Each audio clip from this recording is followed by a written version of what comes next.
খেতে দিচ্ছি না রে স্বামী। তোমার মতো ছেলে ভাত না খাওয়াই দরকার। হ্যাঁ রে, তা তখন বলবি তোর মা বাপের সাপোর্ট পেয়েছিস না ওখানে, সেই জন্য তো তোর মুখ দিয়ে এত বড় বড় কথা বেরোইছে।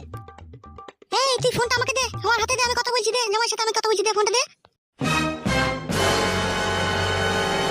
শোনো বাপ জামাই, আমি তোমাকে একটা কথা বলছি, ভালো করে মন দিয়ে শোনো।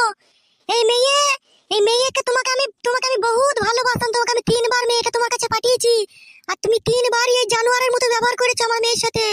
তুমি আমার মেয়েকে খেতে দিবা না, পড়তে দিবা না, তুমি অন্য মেয়ের সাথে ফষ্টি নষ্টি করবা, আর আমার মেয়েটা তোমার বাড়িতে গিয়ে চাকরানির মতো কাজ করবে নাকি? তুমি কি মনে ভেবেছো কি? হ্যাঁ, দাঁড়াও, তোমার ব্যবস্থা আমি খুব ভালো করেই করছি আমি। শাশুড়ি মা, তোমার জামাইয়ের সাথে এরকম কথাবার্তা বলা কিন্তু তোমার মোটেই উচিত হচ্ছে না। তুমি খুব ভালো ছেলে যে, তা তোমার সাথে কথা বলা উচিত হবে না।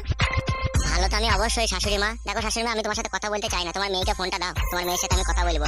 তোমার মেয়ের সাথে কথা না বলতে পারলে আমার আবার মনের ভিতরে আগুন জ্বলে।